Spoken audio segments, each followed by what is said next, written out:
Hefði ekki fengið þessar líffæra ígræðslur sem 1, 2, 3 ár, að þá væri ég ekkert á lífi. Margir hafa haldið því fram að ef að menn vilja þiggja ígræðslu líffæris, þá eigi menn líka verið reiðubúnir að gefa líffæri þessi látnu. Almennt veit fólk ekki svona hvað heiladauði er. Jú, það hefur heyrt þetta og séð þetta í myndum og gera sér svolítið ranga hugmynd hvað þetta er. Það vita allir hvað skeður í garðinum. Við bara endurnýja moldina, því ekki endurnýja líka lifandi líf. Og mér finnst þetta besta gjöf sem ég fekk frá Guði í lífinu mínu. Ég á ekki barn, en nýra er besta gjöf sem ég fekk.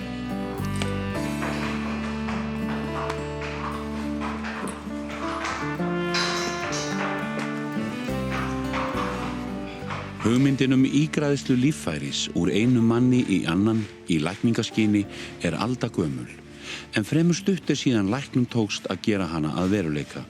15 ára gamall, þá er bara veikist ég í grunnskóla. Var bara að klára 9. bekki sem var þá og fæ bara flensu, vírus og í hjartavöðvann. Og það kom ekki í ljós fyrir viku 10 dögum seinna. Ég var svona orðinn sæmilegur og fer í skólan og svo sló mig bara niður aftur og enda með því ég fer inn á Landspítala og þar greinist ég bara samdægus með bara stækkun á hjartavöðva og bara fári veikur. Einu sénsinn sem var fyrir mig, það var náttúrulega bara að fá ígrætt hjarta og það var náttúrulega kannski fáheyrt á, það var einn búinn að fara eitt undan mér og ég var náttúrulega bara svo ungur að maður kannski ekki alveg að fatta þetta allt saman sko. Fólk var svona bara hálfpartinn að koma á spítalann og kveðja mann þá á þess að maður skynjaði það sko. Ígræðsla líffæris er meðferðarúrræði sem er beitt til þess að lækna bilun í lífsnauðslegu líffæri. Þetta er meðferð sem er beittu áratugum saman án árangurs þangað til árið 1954 þegar að fyrsta árangursríka ígræðslan fór fram, en þá var grætt nýra úr eineggja tvíbura í bróður hans og ástæðan fyrir því að þessi ígræðsla heppnaðist var einmitt svo að þetta voru eineggja tvíburar þannig að vefjaflokka mynstur þeirra var eins. Ef það er ekki, þá hafnar líkaminn umsvifalaust hinu ígrædda líffæri. Og ég fekk oft hafnanir sko í hjartað. En svo 1,5 ári eftir aðgerðina þá jólin, þá fæ ég alvarlega höfnun og lendi út í Herfield í Englandi. Og það sló mér eiginlega alveg út sko, ég var þar í jólaáramót og mér var svona vart hugarlíf þá því að þá höfnun var mjög stór. En það gekk yfir og ég kom tilbaka. Fram til ársins 1991 voru Íslendingar öðrum háðir líffæri til ígræðslu. Þetta ár voru tímamót vegna þess að þá voru sett lög hér á landi sem skilgreindu heiladauða og heimiluðu brottnám líffæra til ígræðslu. Í kjölfar þess hófum við að gefa líffæri í sameiginlegan líffærabanka Norðurlanda sem nefnist Scandia Transplant og höfum gert það allar götur síðan. Og við erum í mjög nánu samstarfi við Kaupmannahöfn í þessu. En það er líka liður í samnorrænu samstarfi og þetta samnorræna samstarf tekur síðan þátt í Evrópusamstarfi. Þannig að ef það er ykkur sem ekki getur nýtt þessi líffæri í Danmörku þá er farið til hinna Norðurlandana og leitað eftir líffæraþega. Ef þar finnst enginn þá er farið til Evrópu. Takk lengi. Frá 91 þá kemur bara góður kafli í 7-8 ár og þangað til 99 þá vaknaði upp einu nóttina með alveg ofsalar höfuðkvalir. Helgi greindist með blóðrásartruflun í heila sem reyndist upphafið að áralöngu tímabili margs konar veikinda. Sívaxandi mæði og úthaldsleysi, hann var inn og út af sjúkrahúsum, uns hann fór til London í skoðun hjá lækninum sem græddi í hann hjartað á sínum tíma. Og svo sagði hann okkur það að hjarta væri náttúrulega bara alveg búið og hann var ekkert að skafvona því en hann sagðist alveg drista mig til að fara aftur í þetta. Hann sagði ég kynni þetta alveg og hérna væri alveg karakterinn í það og hann segir að það sé gott fyrir mig að fá nýra í sömu aðgerð og ég fá hjarta og úr sömu manneski bæði upp á þetta passi og ofnæmisbælinguna og allt þetta. Niðurstaðan var að Helgi færi í þessa aðgerð í Svíþjóð og eftir 15 mánuði á biðlista voru grædd í að nýtt hjarta og nýra á Sahlgrenska háskólasjúkrahúsinu í Gautaborg 14. júní 2004. Ég man bara þegar ég vaknaði og þurfti að standa upp og svona. Það var alltaf pínur hrættur sko þegar ég búið að opna mann og maður heldur svo utan að kotta. En ég man bara þegar ég reis upp og horfði á mælan og sá bara hjartsláttin og blóðþrýstingin og allt þetta. Maður bara alveg, já svona, maður hefði alveg getað fagnað sko. Og sá það komin allt aðra tölur. Þannig að það var ofsalega góð tilfinning sko.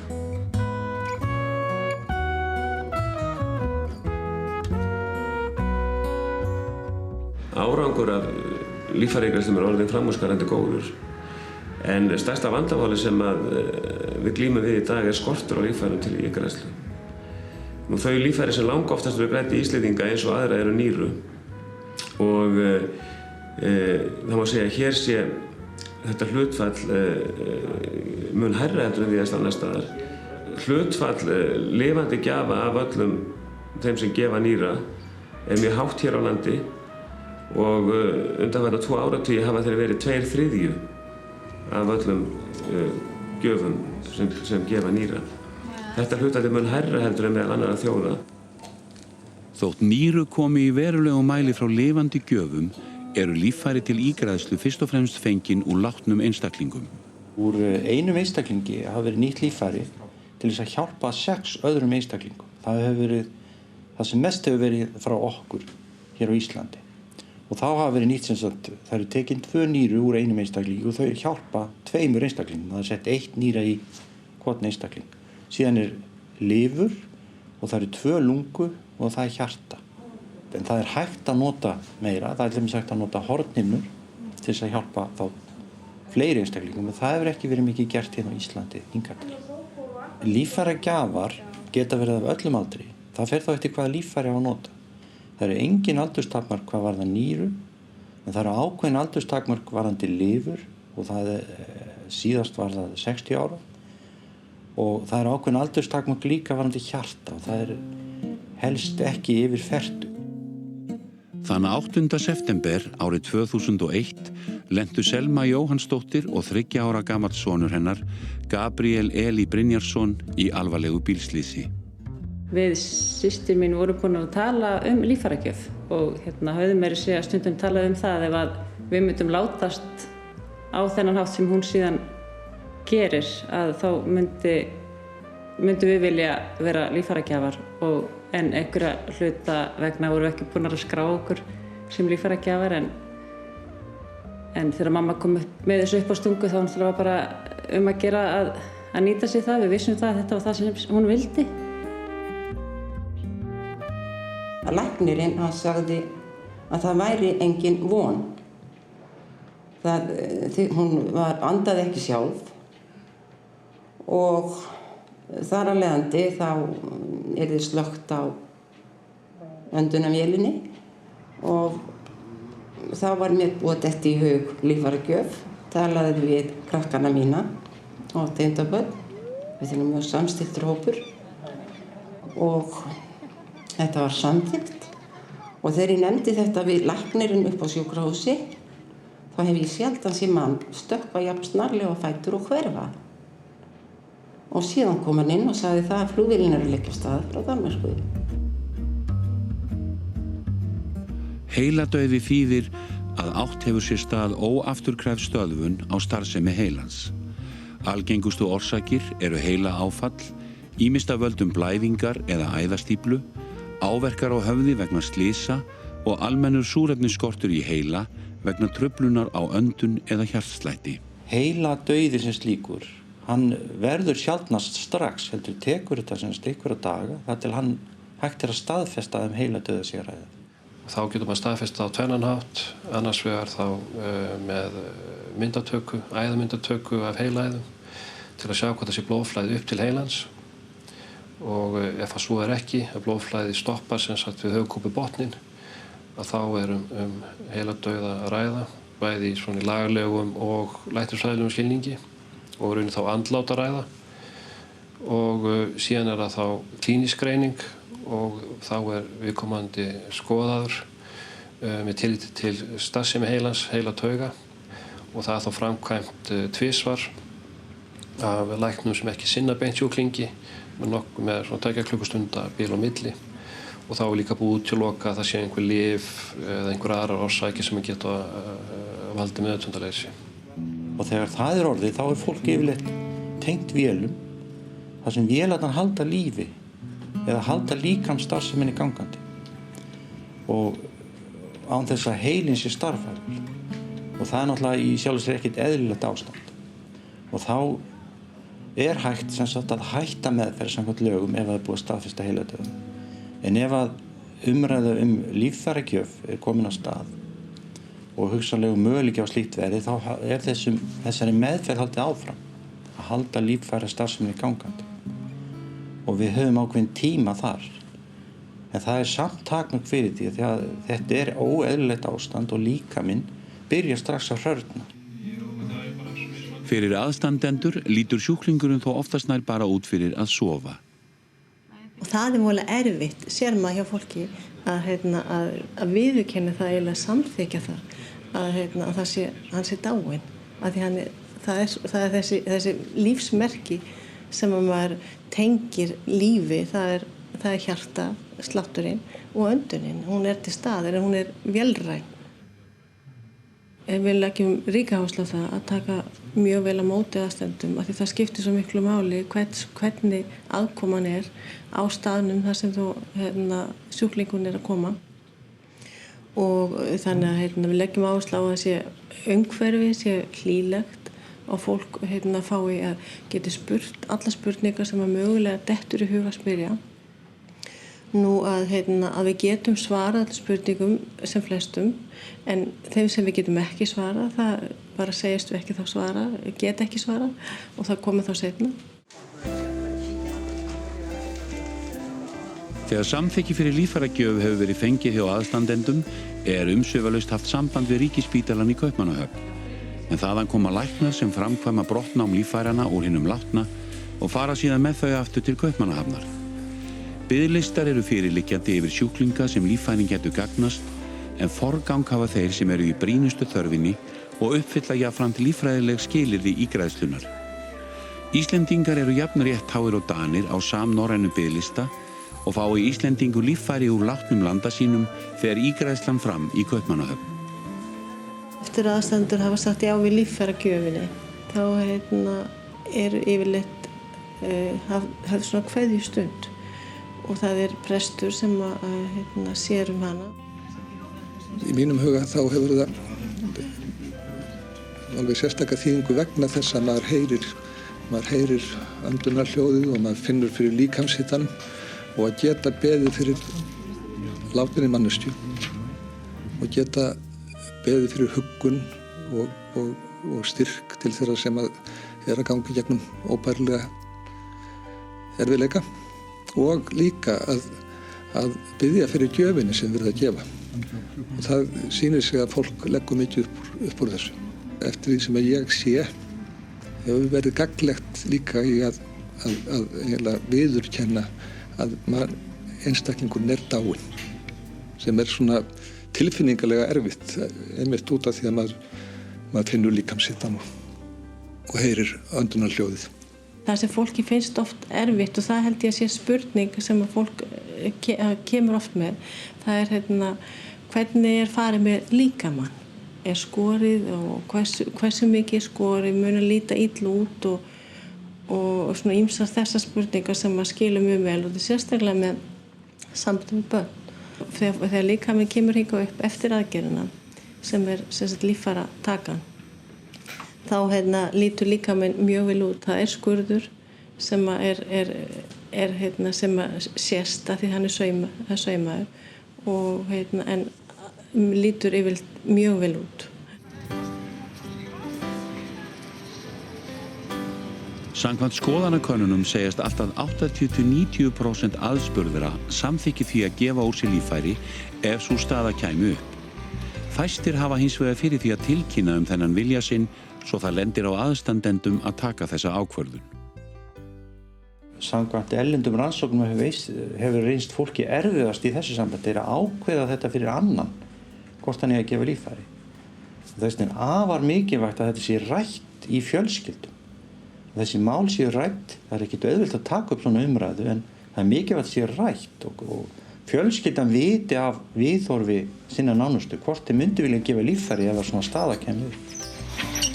Ástríður Sigþórsdóttir hafði fengið græddar hornhimnur á bæði augun þegar hún hóf sambúð með Hilmari Hjálmarsyni. Sem líffæraþegi bar hún á sér undirskrifa kort að hún vildi gefa úr sér líffæri ef sú staða kæmi upp. Einn daginn þegar Ástríður að taka til í veski sínu rekur Hilmar augun í kortið og kveðst sama sinnis og hún hvað þetta varðar. Ég man alveg eftir því þegar hann sagði þetta þá vildi ég fá hann til að skrifa á þetta spjald því að ég sagði þú veist ekkert hvort okkar fyrir undan ég maður veit ekkert hvað morgundagurinn ber í skauti sínu og hann sagði bara eitthvað svona ákvitta bara á þetta fyrir mig og ég fer langt á undan þér og var eitthvað svona þetta var bara svona umræða og hann vildi ekki setjast niður og skrifa þetta það var bara en samt ræddi þetta nú svolítið ítarlega og hann var alveg mjög fylgjandi þessu og náttúrulega töluðum að sem sagt, ég væri bara blind ef ég hef ekki fengið þessar hornhimnur sem ég hef fengið og hvað þetta hefur gjörbreytt lífinu fyrir mig sko. Aðeins nokkrum vikum seinna veiktist Hilmar hastalega og var fluttur á sjúkrahús. Þessi heilsuhrausti maður sem aldrei hafði kennt sér meins fékk á 2 sólarhringum röð heilablæfinga og í kjölfarið var úrskurðað að heiladauði hefði átt sér stað. Á 3. degi þá kemur læknirinn og spyr mig að því hvort að það sé hugsanlegt að hann gefi líffæri og þá einhvern veginn sem áttar maður sig á því og hugsa tilbaka frá þessu samtali okkar við vorum með þessi kort líffærakortin að það væri bara komið að þessu það var náttúrulega mjög gott að við skildum að vera búin að ræða þetta vegna þess að það var enga að þurfa að fara að taka svona erfið ákvörðun á svona tíma það er bara mjög erfitt maður er ósofinn og illa fyrir kallaðar að öllu leyti og mikið af fólki í kringum hann og maður er þreyttur og ekkert búinn að hugsa sig hvorki að borða eða að hvíla sig eða neitt ég oft hugsaði að seinna hvort ég hefði hver ég hefði svarað ef hann hefði ekki verið búinn að ræða þetta við mig hvort ég hefði sagt já eða hvort ég hefði bara sagt nei til þess að fá frið.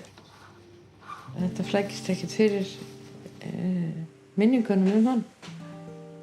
Þær eru náttúrulega bara frá honum í lifanda lífi og okkar lífi saman. Maður reynir eða hugsa sem allra minnst þennan tíma þegar hann var að fara og reynir að einbeita sér að hugsa lífið þegar það var gaman og allt var í blóma. Það sem hefur valdið okkur nokkrum vandræðum og kannski áhyggjum hér á landi að það er algengt, allt upp í 40% tilvika að ættingjar hafna því að tekin séu líffæri úr nýlátnum einstaklingum. Þetta er svo sem áþekkt hlutfall og í ýmsum öðrum löndum en annars staðar er þetta hlutfall mun lægra og það lítur auðvitað að vera okkar kefli að reyna að bæta þetta sem við mögulega getum. Það sem við höfum verið að reyna að gera er að efla umræðum þetta innanlands eins og reyndar margir að hafa gert. Það hefur verið gefnir hér út bæklingur líffæragjafir þar sem fólk er hvatt til þess að skrifa á kort sem fylgir bæklinum yfirlýsing þess efnis að það leyfi að líffæri séu tekin við dauða þeirra ef að svo ber undir. Við höfum líka gefið út svokallaða lífskrá, þar sem fólk getur líka skráð þennan vilja sinn. Olena Guðmundsson frá Úkraínu og gift íslenskum manni. Hún kom til Íslands í nóvember árið 2000 og hafði þá allnokkurt skeið átt við nýrnasjúkdóm að stríða, en læknar í heimalandi hennar hafðu ekki getað greint orsök hans og hún hafði enga meðferð fengið. Svo kom ég til Ísland og bara veikst skyndilega og held að ég með flensu. Maðurinn minn reyndar líka held að ég með flensu, sem reyndar gekk ekki tilbaka og var versnaði og versnaði. Ég gat ekki sofnað og jafnvel gat ekki eðlilega andað. Og þá kom í ljós að ég mjög veik og þarf strax að fara í nýrnavél og nýru starfa ekki. Meðferð við alvarlegri nýrnabilun afar íþyngjandi og tímafrek fyrir sjúklinginn. Fljótt verður efst á óskalistanum að fá ígrætt nýtt nýra, en biðtíminn oftar en ekki mjög langur. En ég vildi að fá líffæri strax. Ég vildi að fara í nýrnagreiðslu. Ég þurfti að bíða í 2,5 ár til þess að komast á biðlista. Út af ákveðnum tryggingastofnunarmálum, númer 1 og númer 2, þá var ég illa farin. Það tók mér nokkur ár að jafna mig fyrir aðgerðina. Það komst ég á listan og það tók akkúrat 3 ár að bíða aftur. Þegar vilji mögulegs líffæragjafa liggur ekki fyrir horft til opinberra laga, en löggjöf líffæragjafir í okkar heimshluta skiptist í 2 horn, þannig að í sumum löndum gildir svo kallað ætlað samþykki en í öðrum ætluð neitun, einnig kallað upplýst samþykki. Löggjöfin eins og hún byggð upp hér, og sjálfur sér ekki gott það að segja, hún gerir ráð fyrir virku samþykki hins látna fyrir líffæragjöf. Önnur lönd, og við skulum kannski horfa fyrst og fremst til Spánar þar, hafa snúið þessu við og gert ráð fyrir því að allir hafi raunverulega samþykkt að líffæri skulu tekin ef að efni standa til, nema þeir hafi hafnað því. Það ætlað samþykki, ekki ætluð neitun. Það sem að kannski mæli gegn ætluðu samþykki að í fyrsta lagi þá þurfum að vera meðvituð það fólk það tilheyrir mismunandi trú, og það einfaldlega, við getum haft trúarbrögð sem að þetta passar ekki. Svo eru þættir bara eins og virðingin fyrir einstaklingnum líka sem við þurfum að skoða, og við getum sagt að dauðastundin, þetta ákveðið ferli, og maður svona veltir fyrir sér hvað á ég að ganga langt til þess að þurfa að verja það. Með ætluðu samþykki þá þarf ég að taka ákveðin skref til þess að verja mína persónulegu dauðastund. Það mat flestra að löggjöf sem gerir ráð fyrir ætluðu samþykki hafi mjög jákvæð áhrif á viðhorf almennings til líffæragjafa, og það sem styður það að tíðni gjafa mun hærri í þeim löndum sem hafa ætlað samþykki heldur en hinum sem hafa það ekki. Það sem ég óttast kannski fyrst og fremst að þetta dragi úr, að þetta geti grafið undan svona virðingu okkar fyrir manneskjunni á andlátsstundinni, og að þetta geti haft einhvers konar erfiða og særandi reynslu fyrir þá sem að standa næst þeim sem að deyja. Þó að svona ákvæði sé í lögum að þá held ég að okkur öllum þætti það nánast ógerningur og eiginlega ógerningur að taka líffæri til gjafa gegn algjörri neitun ættingja.